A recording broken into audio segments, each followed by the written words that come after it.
मैं तो तुमसे बंधी रहूं, तुमसे बंधी रहूं, बंधन तुम्हारा प्यारा। खेत की मूली बाग को आम, मैं तो हूँ छोरा तू तो है गए हो खेवनिहार, किसी गए हो।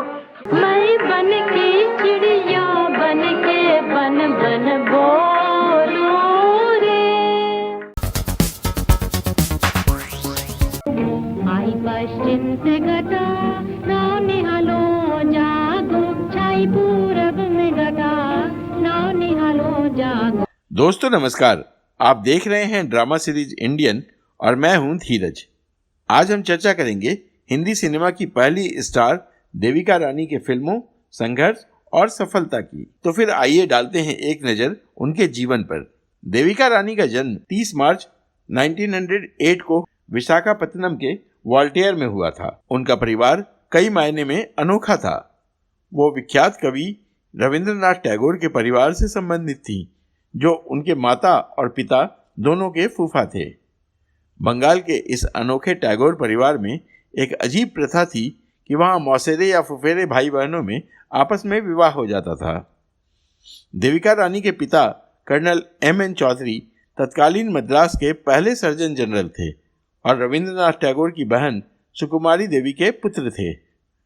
उनकी माता का नाम लीला देवी चौधरी था, जो टैगोर की एक और बहन इंदुमती देवी चट्टोपाध्याय की पुत्री थी। उन्हें 9 साल की उम्र में ही पढ़ने के लिए ब्रिटेन भेज दिया गया था।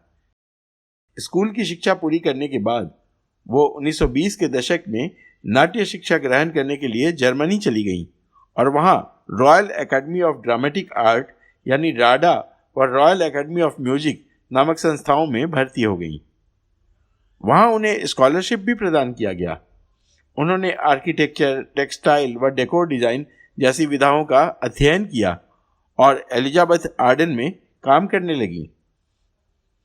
लंदन में पढ़ाई के दौरान देविका रानी की मुलाकात हिमांशु रॉय से हुई, जो वैसे तो वकील थे लेकिन फिल्म निर्माण में जुटे थे। उनकी फाइन आर्ट में निपुणता देखकर हिमांशु रॉय काफ़ी प्रभावित थे और उन्हें अपनी पहली film a throw of dice के लिए सेट और ड्रेस डिजाइनिंग के लिए रख लिया।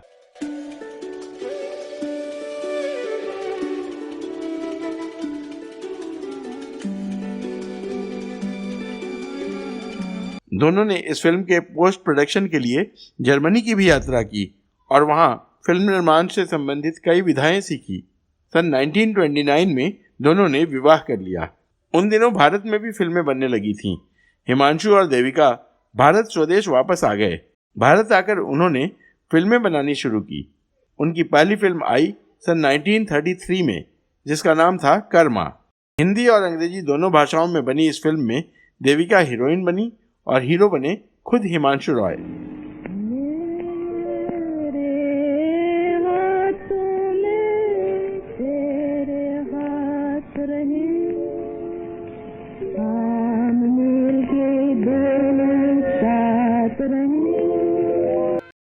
इस फिल्म की खास बात यह रही कि इसमें कपल ने 4 मिनट लंबा लिप लॉक किसिंग सीन भी दिया था, जो संभवतः आज तक एक रिकॉर्ड है।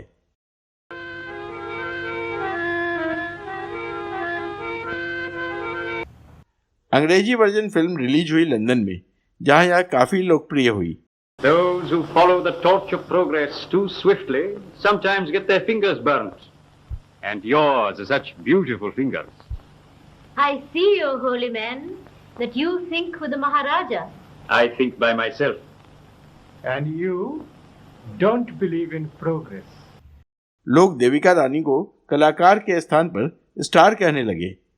यहाँ तक कि बीबीसी ने अपने पहले टीवी चैनल पर उन्हें बुलाया और भारत के लिए शुरू होने वाले शॉर्ट वेव रेडियो सेवा का उद्घाटन भी करवाया। इस तरह देविका रानी भारतीय सिनेमा की पहली महिला फिल्म स्टार बनी।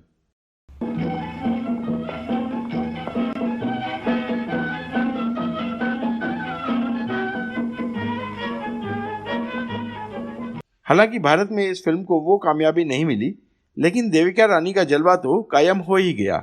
देविका रानी और उनके पति हिमांशु रॉय ने मिलकर बॉम्बे टॉकीज स्टूडियो की स्थापना की, जो कि भारत की पहली फिल्म कंपनियों में से एक थी। बॉम्बे टॉकीज को जर्मनी से मंगाए गए उस समय के अत्याधुनिक उपकरणों से सुसज्जित किया गया। अशोक कुमार, दिलीप कुमार, मधुबाला और लीला चिटनिस जैसे महान कलाकार बॉम्बे टॉकीज की ही पैदाइश माने जाते हैं। बॉम्बे टॉकीज का सफर भी आसान नहीं रहा। 1934 में हिमांशु रॉय ने एक फिल्म शुरू की, जीवन नैया।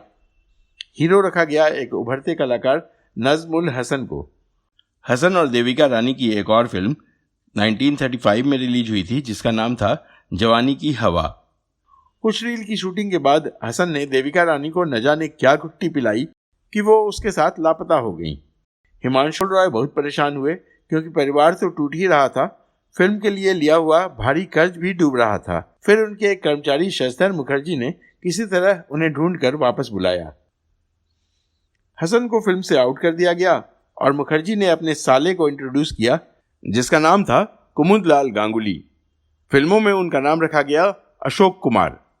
जी हाँ, वही दादा मुनि जिन्होंने अगले 6 दशकों तक भारतीय फिल्म जगत पर राज किया। दोनों की जोड़ी ऐसी जमी कि उन्होंने एक के बाद एक 10 सुपरहिट फिल्मों में काम किया। सो गई लैला किसी की इंतजारी में, मेरी लैला को बादल तू नजर न लगा। कहते हैं हसन की चालबाजी को देविका भली भांति समझ गई थी। शायद यही कारण था कि उन्होंने अपने यहाँ तनख्वाह पर काम करने वाले मुस्लिम कलाकारों को हिंदू पहचान दी।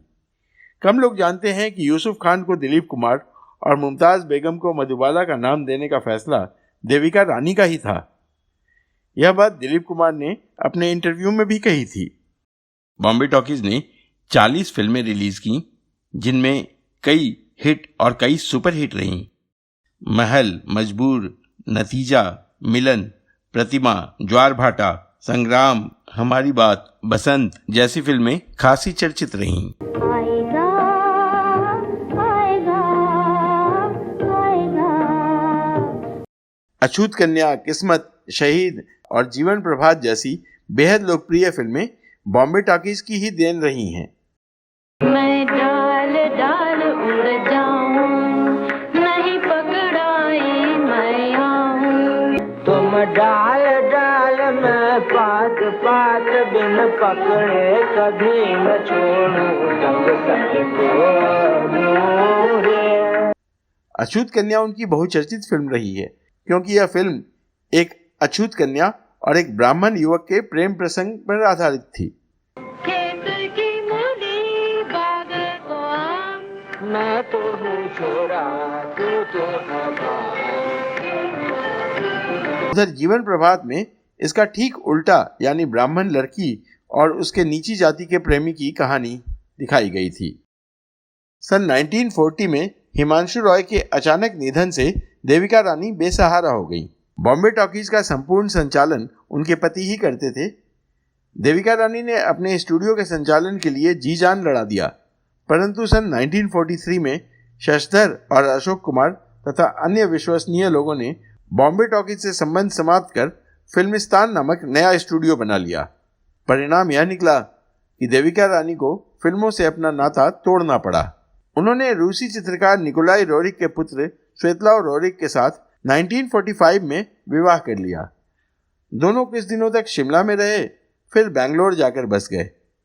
वहां दोनों ने लगभग 450 एकड़ जमीन खरीदी और विशाल फार्म हाउस बनाकर एकांत में रहने लगे। 1958 में जब भारत सरकार ने पद्म पुरस्कार देने की शुरुआत की तो देविका रानी को पद्मश्री दिया गया। 1969 में जब दादा साहब फाल्के पुरस्कार की शुरुआत हुई तो सबसे पहले देविका रानी को चुना गया। 1990 में उन्हें सोवियत लैंड नेहरू पुरस्कार से भी सम्मानित किया गया। जनवरी 1993 में पति स्वेतलाव रोरिक की मृत्यु के बाद वो बिल्कुल टूट सी गईं और अगले साल यानी 9 मार्च 1994 को उनकी मृत्यु हो गई।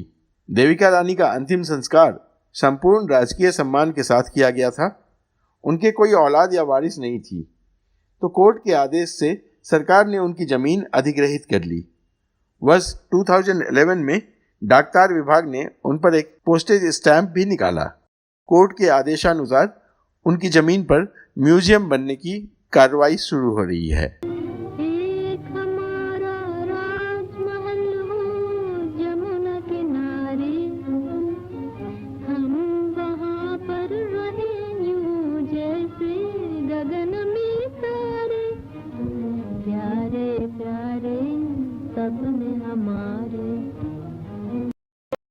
तो दोस्तों, कैसी लगी आपको हिंदी सिनेमा की पहली सुपरस्टार की कहानी? आप हमें कमेंट बॉक्स में अवश्य बताएं। अगर आप देविका रानी के जीवन से जुड़े किसी और पहलू के बारे में बात करना चाहते हैं तो वह भी कमेंट बॉक्स में अवश्य लिखें। अब दीजिए अपने दोस्त और होस्ट धीरज को इजाजत। नमस्कार। मैं डाल डाल उड़ जाऊं